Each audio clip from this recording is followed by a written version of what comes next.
Welcome back to the class, students. Today we will be discussing about the simple analysis before investing in shares. So in analyzing the shares before you could make an investment, we have two important analysis that we will be making, the fundamental analysis and technical analysis. Today, we will discuss about fundamental analysis. So what is fundamental analysis? Fundamental analysis is a method of valuing a security that entails attempting to measure its intrinsic value by examining related economic, financial, and other qualitative and quantitative factors. We can also call it as a method of measuring a security's intrinsic value by examining related economic and financial factors. Fundamental analysis study anything that can affect the security value from macroeconomic factors such as state of the economy and industry conditions to microeconomic factors like the effectiveness of the company's management. The end goal is to arrive at a number that an investor can compare with the security's current price in order to see whether the security is undervalued or overvalued. So by this, we understand that fundamental analysis is a technique of analyzing three important factors. One is the economic factors. The other one is said to be the industry-related factors and the company-related factors. So what are the economic factors and what are the economic analysis that we are going to do? So we know all that companies are a part of industry and a business. All industries are businesses which are a part of the economy. So performance of a company depends upon the performance of the economy. The economy may be in recession period or in stagnation period. The performance of company will be in a bad condition. If the company is blooming, income is rising and the demand for product is good, then industries and companies are prosperous. Investors are interested with these factors of economy which affect the performance of the companies. Now, what are the economic indicators? We understood how economic indicators or how economic analysis is connected to the investments. So in Indian context, we will study what are the economic indicators. India is said to be, or India's primary occupation is said to be agriculture, which is dependent on monsoon. So the performance in terms of output depends completely on monsoon. We have a mixed economy. That means we have the government as the biggest investor, the spender, the trends in public investment, expenditure indicate economic performance.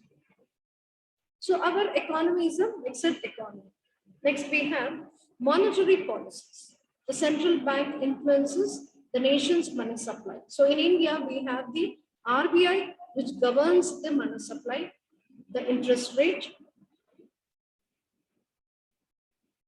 and is the demand side economic policy used by the government to achieve the macroeconomic objectives like inflation, consumption, growth, and liquidity. The fiscal policy that we have, the fiscal policy that adjusts the spending levels and tax rates to monitor and influence the nation's economy, is also one economic indicator. Next is the business conditions based on the productivity. Fortunately, Indian business do not have any business cycles, whereas other businesses in other parts of the world do have business cycles. We don't have these cycles. Next is economic and political stability that we have. The stable economic policy ensures a stable government. If the policies of the government are not good, then it is not going to ensure us with stable government. Next, what are the economic factors that we are going to have? The population. Apart from these economic factors, these are the other economic factors that we have. The population, the labor force that we have. We have maximum unskilled force. We don't have skilled force. We have unskilled or semi-skilled force. The research and technology, we are fastly developing in terms of research and technology. But the investment, that is lack of investment. That's capital formation of a company. Now the natural resources and raw materials, it can be in any form. These are also influencing our economic activities and the economic forecasting. So now coming to economic forecasting. Economic forecasting is a measure to find the future prosperity of a pattern of investment. The economic forecasting measures, either it could be for a shorter term or for a longer term period, you need to predict it in advance. What are the techniques that we have? The various techniques we have is the surveys, economic indicators, diffusion indexes, economic model building, and the opportunistic model building. Next we have is the industry analysis. What is industry analysis? So after conducting an analysis of the economy and identifying the directions it is likely to take in the short, interim, or in the long run, now the analysts need to look into the different sectors of the economy in terms of various industries. So what is industry? Industry is a homogeneous group of companies that are available in a country. Now, what are the key indicators in industry analysis? There are no specific key indicators, but the analyst is free to choose his or her own indicators for analyzing the prospects of an industry. Probably an analyst could have performance indicators like past sales, past earnings. He could analyze the environment factors like attitude of the government, labor conditions, and the competitive conditions affecting the industry. And also the technical progress he can analyze that affects the business.